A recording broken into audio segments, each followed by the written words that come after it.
નમસ્કાર, ફરીથી સ્વાગત છે તમારું મારા પેજ કુકિંગ કોર્નર પર.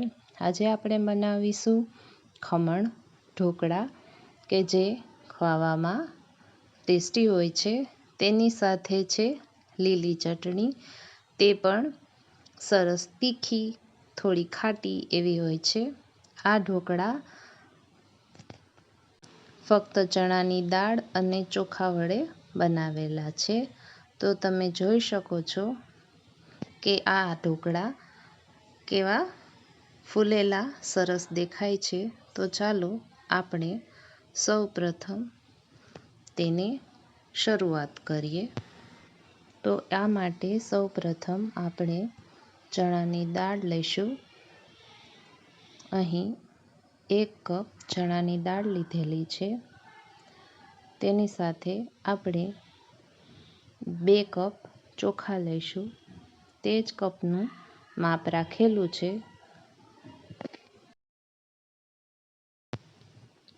ચોખા અને દાળને સારી રીતે મિક્સ કરવાના છે અને 2 વાર પાણીથી સારી રીતે ધોઈ લેવાના છે. ચોખા અને દાળને સારી રીતે ધોઈ 4 થી 5 કલાક માટે પલળવા મૂકી દેવાના છે. તમે જોઈ શકો છો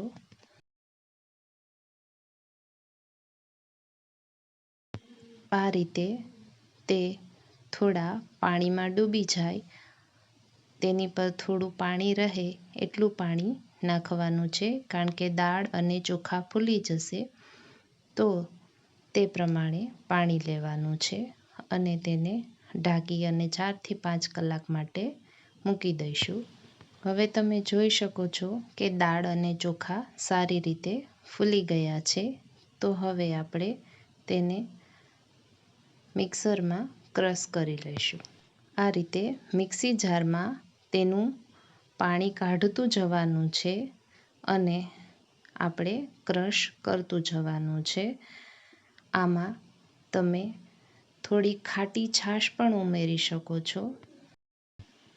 છાશ વધારે નથી નાખવાની, થોડી નાખી અને ક્રશ કરી લેવાનું છે.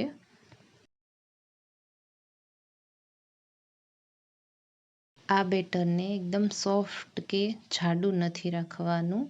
હવે હાથની મદદથી તેને આ રીતે હલાવવાનું છે. તેની અંદર તમારે હવા ભરવાની છે અને તમારી હાથની ગરમીની મદદથી તેમાં સારું એવો આથો આવી જશે અને હાથની મદદથી ધીરે ધીરે 4 થી 5 મિનિટ આ રીતે હલાવશો તો સરસ હવા પણ ફિલ થઈ જશે.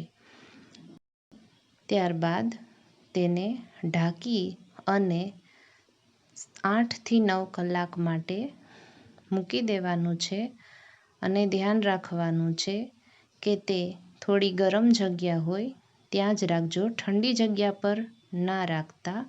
મેં તેમાં 2 ચમચી જેટલું ખાટું દહીં ઉમેરેલું છે, જેનાથી આપણો આથો સરસ આવશે. જો ઠંડીની સિઝન હોય તો તમે શોલ, કપડાની મદદથી ઢાંકીને રાખી શકો છો, જેનાથી તેમાં સરસ આથો આવી જાય. તો 8 કલાક બાદ તમે જોઈ શકો છો કે આપણા બેટરમાં સારું એવું ફર્મેન્ટેશન આવી ગયું છે, સારું એવું ફૂલી ગયું છે. હવે આપણે તેના પર ક્રેક્સ આવી ગયા છે, તેના મતલબ એમ છે કે સારો એવો આથો આવી ગયો છે. ચમચાની મદદથી જોઈ લેશું આ મિશ્રણ. તો તમે જોઈ શકો છો કે આ રીતનું આપણું મિશ્રણ તૈયાર થઈ ગયું છે. હવે આપણે તેમાં મસાલા એડ કરીશું. તો 1 ચમચી હળદર, અડધી ચમચી હિંગ,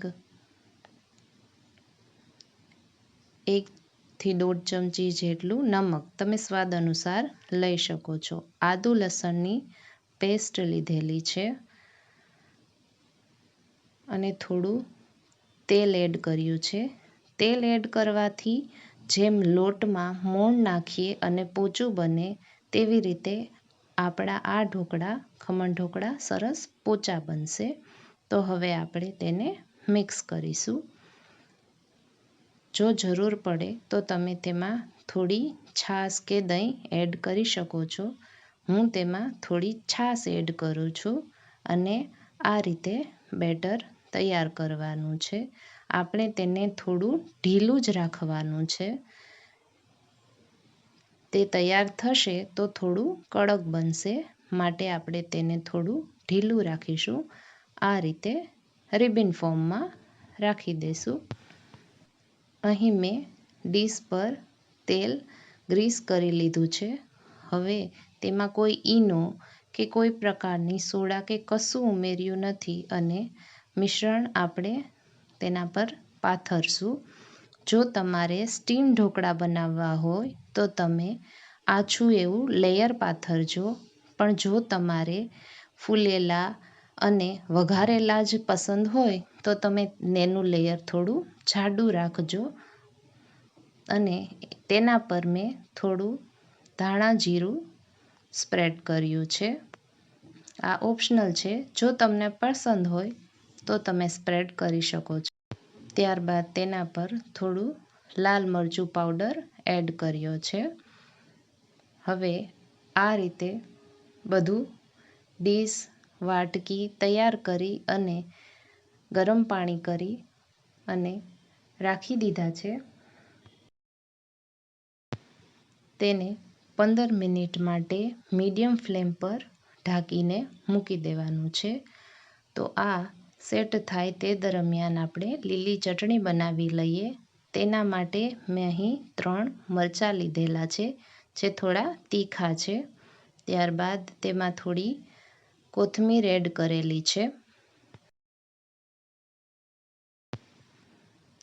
8 થી 10 ફુદીનાના પાન એડ કર્યા છે.